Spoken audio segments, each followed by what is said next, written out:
राधे राधे सभी भक्तों को ब्रज गोपिका की जय श्री कृष्णा और नाग पंचमी की हार्दिक शुभकामनाएं। आज हम जानेंगे कि नाग पंचमी का त्योहार कब, क्यों और कैसे मनाते हैं, इसकी पूजा विधि क्या है।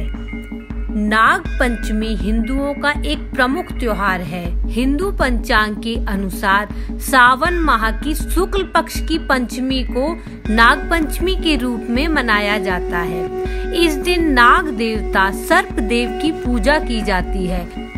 उन्हें दूध से स्नान कराया जाता है तथा दूध का भोग लगाया जाता है। इस दिन अष्ट नागों की पूजा की जाती है।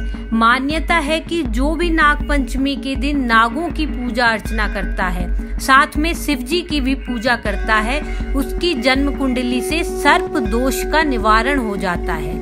नाग पंचमी के दिन ही श्री कृष्ण जी के बड़े भाई शेषावतार श्री बलदेव जी का जन्मोत्सव प्राकट्योत्सव भी मनाया जाता है।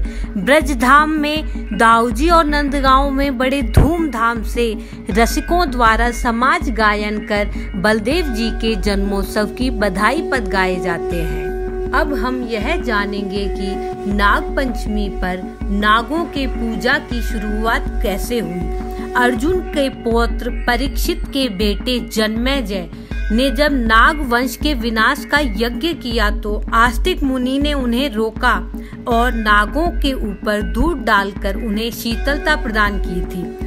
उस समय नागों ने आस्तिक मुनि से कहा था कि आज के दिन यानी इस पंचमी के दिन जो भी नागों की पूजा करेगा उसे नाग दंश का भय नहीं रहेगा। उसके बाद नाग पंचमी का त्योहार मनाया जाने लगा। नाग पंचमी पर नागों की पूजा करने से घर में खुशहाली बनी रहती है तथा इस दिन नागों की पूजा करने से समस्त मनोकामनाएं पूर्ण होती हैं तथा तांबे, पीतल, सोने, चांदी के बने नागों का दान करने से भी बहुत पुण्य की प्राप्ति होती है।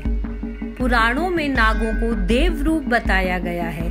यह कहीं भगवान शिव के हार रूप में नजर आते हैं तो कहीं भगवान विष्णु की सैया रूप में नजर आते हैं। नाग पंचमी पर नागों की पूजा का विशेष महत्व होता है। कहीं पर जेवड़ी के सांप बनाकर पूजा की जाती है, कहीं पर मिट्टी के सांप बनाकर पूजा की जाती है।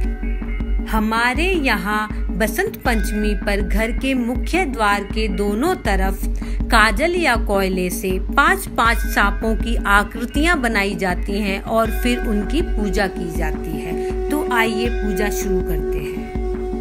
नाग पंचमी की पूजा के लिए हमने कच्चा दूध, जल, बताशे, दीपक, रोली, मोली, चावल और चंदन का इत्र तथा कुछ फूल लिए हैं।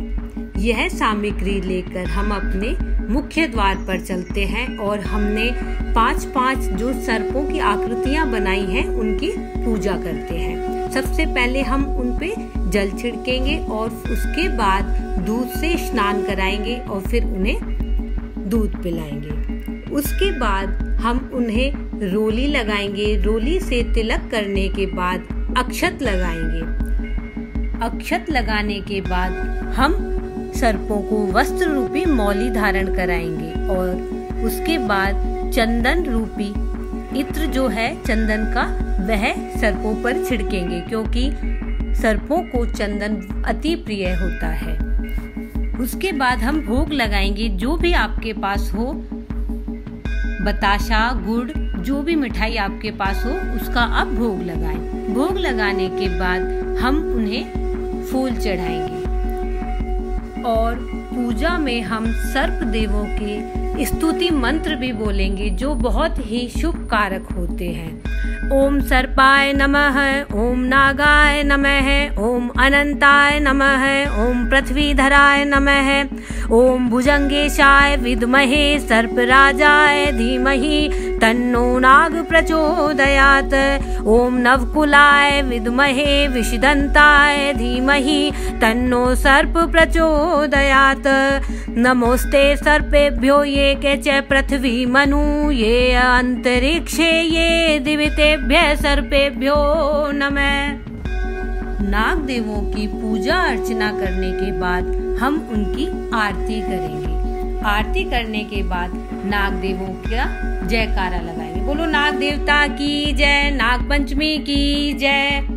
अब उसके बाद हम भगवान शिव शंकर की भी पूजा करेंगे। कहते हैं नाग पंचमी पर भगवान शिव की पूजा करने का भी विशेष महत्व होता है। अगर आपके घर के पास कहीं मंदिर है तो वहाँ पर ही जाकर आप सर्प और शिव शंकर दोनों की पूजा कर सकते हैं। शिव शंकर पर भी दूध चढ़ाएं, जल चढ़ाएं, रुद्राभिषेक करें।